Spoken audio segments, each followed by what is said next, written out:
Okay, so today is Wednesday the 9th of April 2014, and Tom and Maureen Topley are talking about their experiences in Harlow as part of the Miners Support Group in Harlow.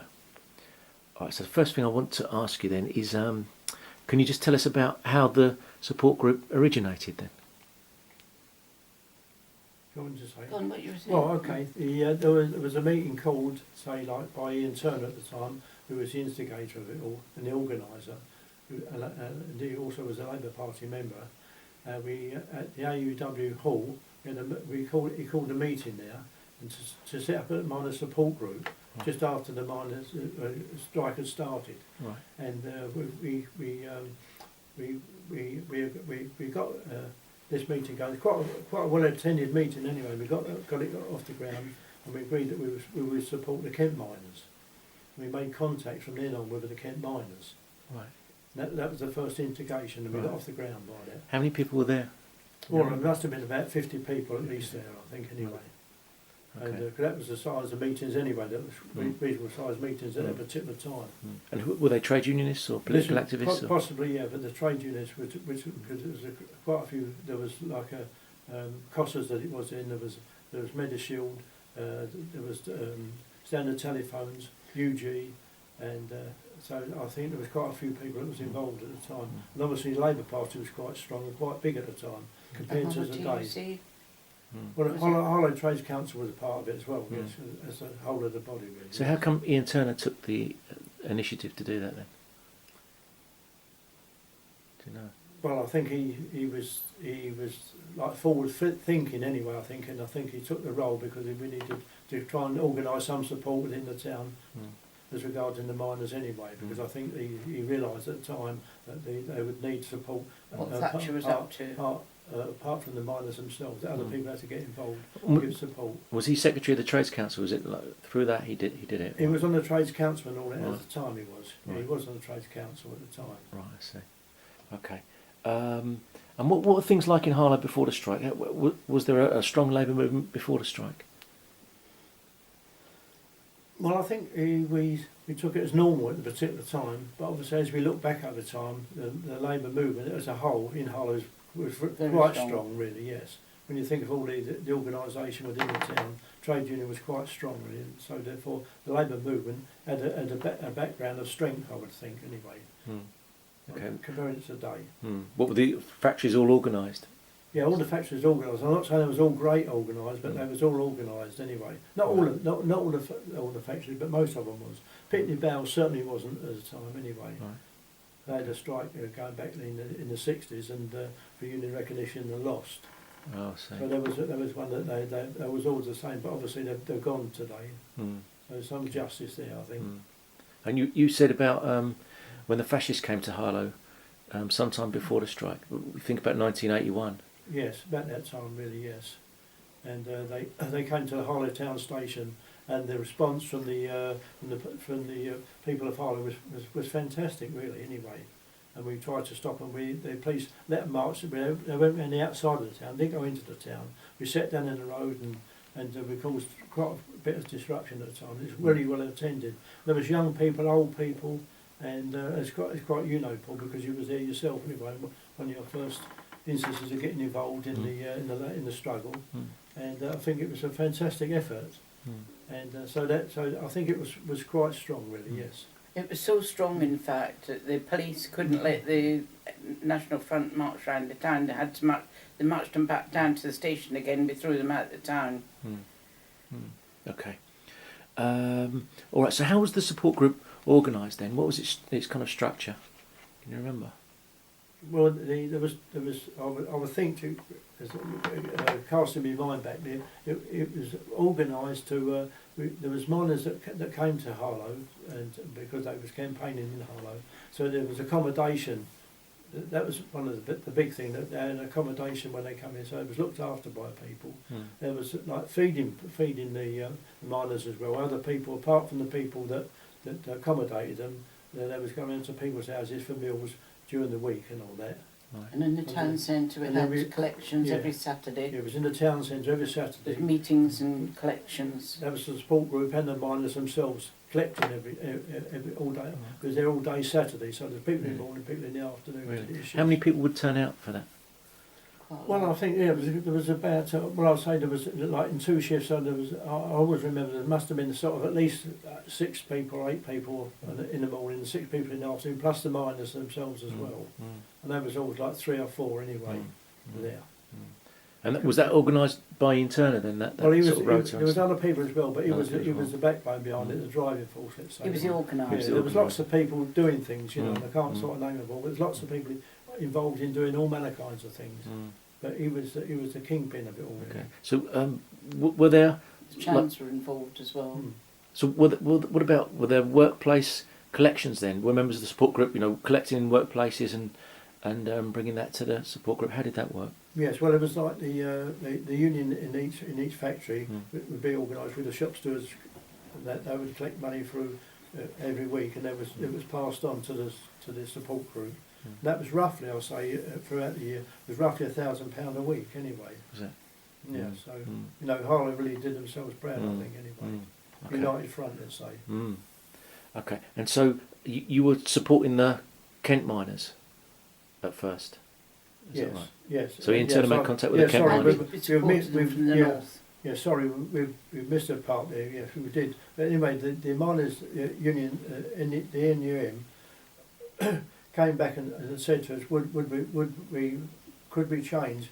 And because the Kent miners were well supported within the south of England, and the Nottingham miners was the people that was hard done by, because they was under attack because people working in the area as well. And there wasn't a great support, so we took on the Nottinghamshire miners anyway. And that's what, sorry, we changed. I should have said that earlier, but we changed over. We supported them. Right. They was the miners that came and stayed here and so forth at that particular time. So did the Kent miners come to Harlow first, or did it happen very quickly? It happened quickly. We didn't really get too far down there. I think they did come down. We did meetings with them, but we hadn't got off the ground really. It was really the Nottinghamshire miners that we got off the ground with anyway. Really, they were pretty desperate at the time. Yeah. We started the collections first, if you know what I mean, but we hadn't got many people come because. Anyway, that's how it. That's to my knowledge. Going back a long time now, I think. So were you collecting food or were you collecting money? We collected both. Collected food and money. We had buckets, you know, to collect all the funding. Money was the big thing, I think, anyway, because you know that's it. And there was other things. Tins of goods and things. I think so, in packets, and also dried goods. There was a couple. There was I know in fact because I got involved with them as well. Was Jim Rogers and Bob Hickey. They took up some logs and all that from. They drove it up. Jim drove them up. So there was, they supported them to keep themselves warm, like with logs. Right. So that was another thing they did as well. Okay. So who were the kind of leading figures in the support group then? Who was kind of driving it forward? So you mentioned Ian Turner. I have to say that Bill Rammell as well was. He did a lot of work at that time. He was always in the town. And I think all the union people and all the people that are around today really was all part. There was the Chans, weren't there? The Chans did a lot of work. And obviously we said Jim and Joan Rogers, and I've got to think there's other people in there. Jean was involved. Jean Clark was involved. They people around the corner. What was their name? Joan and Roy. Around the corner, they was involved. And Danny Purton was involved as well, the Trades Council. And what about them people in the square? Were they involved, that couple, you know, social worker and his wife, teacher? Were they involved? No. I don't know, I can't think of any more Paul offhand at the moment. Right. There's so many people involved, I think, anyway, really, Okay. They were from all over the town, really. People were helping out from all over the town. Okay. And what was the extent of support, do you think, in the workplaces in the town? I mean, did it really go deep into workplaces, or was it just the union officials, or, you know, what do you think? Well, I think as I said, I did say about the money, so that it says something about, you know, whether there was good support, and obviously in the town as well. The collections went well. There wasn't many. Was much hostility? I don't think so. I can't remember being much hostility. That's interesting because there was quite a lot of hostility from the press, wasn't there, and from the TV about the strike. But it didn't necessarily reflect itself amongst No, I ordinary can't people in the recall that town? it did, if you know what I mean. No, I mean there was always Well, trying they to were get all out of it, support. The press was supporting Yeah. Thatcher, Mm. weren't they? Yeah, yeah. They wanted a break for another. See, when the UDM, as it was, came out, then that put a wedge between them. And I think they was always looking for ways around it or so. Mm. And but as recalling, to the best of my knowledge, I think it was quite pretty strong within Harlow anyway, wasn't it? Oh, really? well, the support from Mm. Harlow was terrific. Yeah. I mean, I don't think you could have asked much more. Mm. I think if everybody throughout the country had Mm. done as much as what Harlow did, then I think that there might have been a different story behind it. You see. Okay. All right, I wanted to just ask a little bit about the relationship with the Notts miners then, if I can. So, can you tell me, do you know how many miners stayed in the town, and sort of how often did they come into the town? I don't know what. I don't know. I can't recall. I don't know how often I they came. I can't think they remember the came at least. numbers. I think. Well, Yeah. I think there was quite a lot actually.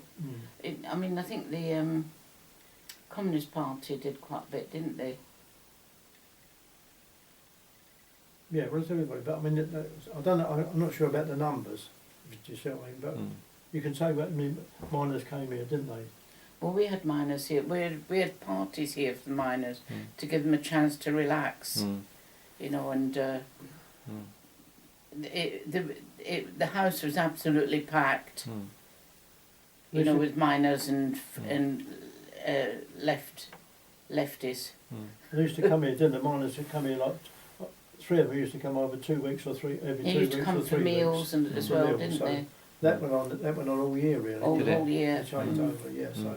What was that? Once a week they come here? Sort of Well, thing? so it was either every fortnight or every Every 3 weeks. Sometimes it's 3 weeks. Right. Now other people came as well, didn't they? The people Yeah. come. We had some other people, didn't we? You can tell about the ladies that come from Yorkshire as well, didn't they? Yes, they did. They came here one night for Yeah, tea, they did. didn't they? Yeah, they There's did. half a dozen or so when they came. Yeah, there was. There was quite a few of Was them. Mm. And what were they from the Miners' Wives Support The Group? Miners' Rights Support Group. All right. Okay. So, all right, from Yorkshire though, not from Nottinghamshire. I think that was from Yorkshire. Yeah, they come from Yorkshire. Do you know why that was? Hmm? Do you know why? Why from Yorkshire rather than Nottinghamshire? No, I don't know, Paul. I can't say why they actually come here, but they came here anyway. Yes. All right. Well, Okay. while their service down here, they came. They came round here one night. What were they fundraising, or were they going on a speaking tour, or do you know what they were doing? Well, I think what happened was they were invited down because the women's group of the Labour Party wanted to hear the wives, what was happening from the wives' point of view. You know, they've got committees, wives' committees going, and they've got the food kitchens, and they've got, they were just trying to come to learn how to speak to people as well, you know, because a lot of them had got no experience at all of union organisation or being active within a union. So a lot of them gained confidence and they learnt a lot, and they wanted to. We in Harlow wanted them to feel that they were welcome to come and speak to us, and we learnt a lot from them. What was, you know, how their confidence was growing through the struggle, and it gave them the impetus to go and speak to other meetings all around the country, really. A lot of them went into politics as well after that, after the end of the strike. What was the role of women locally in the local support group? Sorry. What was the role of women locally? The role of women locally. In the local support group. Oh, well, we were involved in the Labour Party. It was all sort of Labour Party. We were in the SWP as well then, weren't we? Or the I IS. just said to Paul. But the women's, yeah, go on. Well, I've just said that if the miners were being fed, a lot of the women was involved in feeding them, weren't they? Yeah, Getting they the dinner were. like you did. I mean, you could That's say right. that if they came here, who cooked the dinner? You cooked some dinner for them. Yes, didn't you? I did. didn't do Yes, it. I did. No, that's No, right. So there was The women were that was supporting the women. involvement, Yeah, you cooked the dinners. That's I all went I can say. Yeah. I went to the town collecting money and so forth. And Barbara Kerr was involved as well, so was Yeah. Hugh Kerr. They were all involved. Sue Lambert, Dave Lambert, Chris, and who was that chap? Labour Party man. Mm. Do you remember who I mean? Before she Yeah. married Dave No, Lambert. I don't know. Anyway, there So- was so lots of people. There was a Labour Party women's group, was there, locally? Was that active? Don't remember a Labour Party women's group. Oh, No. I thought you just said there was. I think, at the, was it, it was an AGM or was it I think it was an AGM, the women in the labour movement at that time decided they wanted to hear what the women of Yorkshire Right. had to say. Yeah, All right, I think Okay. that was the way it happened. I see. Okay. All right. Then. Was there support from different communities in the town at all? Was that sort of noticeable? I don't remember that. Don't remember anything. No, I don't. No. No. Okay. No. All right. So There might have been. I mean, there yeah, might be part of but what not that I you said. not that you Yeah, know but of. in the, I No. wasn't aware of that. No. But don't Okay. forget, we was leading their lives as well. Yeah. So they had to go to work and do Yeah, everything. yeah. So Yeah. I didn't, Yeah. Well, do you know? So do you know how much was raised by the support group? You said you thought about Well, £1,000. Yeah, so I think that was pretty consistent. Yes, throughout the year. So I don't know about that. Throughout the whole year. Did the most of that come from the town centre collections on a Saturday, or was most of that Well, I through mean, workplaces? Well, workplace as well, Workplaces. because when it's all put in together, really. Mm, Yes, right. yes. Right. I mean, there's lots of work going on within the factories that Was there? obviously because someone's got to go and collect the money somehow, Mm, and so it was done like that as well. Really, yes. I see. So that we've relied on the people, Mm, like the union organisation within the factories, really, Okay. apart from the town. Yeah. Okay. And what about the politics of those involved in the support group? Were there different political, people with different political views involved, or was it, just fairly uniform in terms of political outlook on the strike? It was trying to politicise people, didn't it? Yeah. I'm trying to put it the best way as I see it. I mean, there was different levels of politics anyway, because some were quite good, involved in politics, understood politics. Other people, it was just a reaction because they was in a situation. Yeah. And obviously that's another way of learning the politics anyway. So therefore they was finding out things. And obviously, as you know, because it went on for such a long period of time, so wherever they started, they all certainly learned anyway. Yeah. And certainly dealing with the police and so forth anyway. Well, what about locally, though? The Locally, political oh. politics of people locally. Was it driven by the Labour Party, or was it driven by by Well, I trade think- unions? Or I think I have to say, Easy. it was like, as I say, obviously the TUC and the Labour Party was the strongest force, because they always had been the biggest force anyway. But there's other people that joined in anyway. And there's all like, I would say, like, you could say the best of a united front anyway, if you want to look at it. Yeah, there was a united United front. front. Yeah, it all came together anyway, really. Yeah. Worked together in the interest of Right. supporting the miners. Right. Yeah. Okay. That was the politics of Yeah. it all, really. And I think So was all that unity maintained throughout the strike? I think so. Yeah, Okay. I think everybody was really disappointed at the end and very saddened at the end, anyway. Really, because obviously Yeah, the outcome, yeah. the miners themselves didn't deserve what they got at the end anyway. And what happened to all them people in their lives, and it affected their lives, and the punishment they took afterwards as well. It wasn't just ending there; it went on forever, and we're still around today anyway. The legacy's still there. And we haven't done nothing about it. That's the sad thing about it. We haven't changed things. Okay. So you don't feel there were any sort of any divisions locally then about the strike? You feel that the unity was pretty much maintained, really. There wasn't any, or was there any hostility to the way that the Labour Party leadership were conducting the campaign? Was there a feeling of was there a political difference between the local group and, say, the Labour Party leadership, or Norman Willis and the TUC leadership? Did that express itself at all? Well, I think there were lots of things that happened, because obviously things happened at the time, and a lot of things didn't go as they should have gone in. The support outside anyway, really, and obviously, as you said, the Labour Party itself could have done better anyway. Leaders of the Labour Party could have done better in better situations. They John could and have Elsie done better. Bowers were very good as well, weren't they? Yeah. So, but I think there was lots of talk around the time. But I think, as I say, look, for here, I think everybody did their best Yeah. within Harlow. That's Yeah. the point I was making. Okay. Anyways. I think we was disappointed, obviously, and obviously people did let us down in that. But I think we all took it to heart anyway. Really, I think there was a really, as I say, apart from the United Front, there was a very strong feeling towards the miners and their plight anyway. Really, it was all very sympathetic towards them. So, was there any connection between the Harlow support group and other support groups in Essex? Was there any kind of link up or anything like that? I don't think. Well, as I say, I don't know that one, but obviously the miners' union themselves was that was a part of their organisation. We just followed in to help them. So I don't think that if there was weak somewhere else or things happened, I don't think it's because of us. There might much we could have done that here, or they could have. I think it was they all. I mean, the miners' unions themselves organised that. Themselves. I don't think we did nothing more than what I've just said around the town. Okay. Best of my knowledge, that is anyway. There might have been other people gone off and met, but I don't know of that at all. Okay. So do you know what the miners were doing locally? Were they taking part? Because I know there were miners that were staying in Thurrock that were picketing Tilbury Power Station. All right. But were the miners in Harlow doing things like that as well? Do you know? I don't know of that, Paul. No. They were just like fundraising. I think so. It's best of my knowledge. I could be wrong. I don't know. Yeah.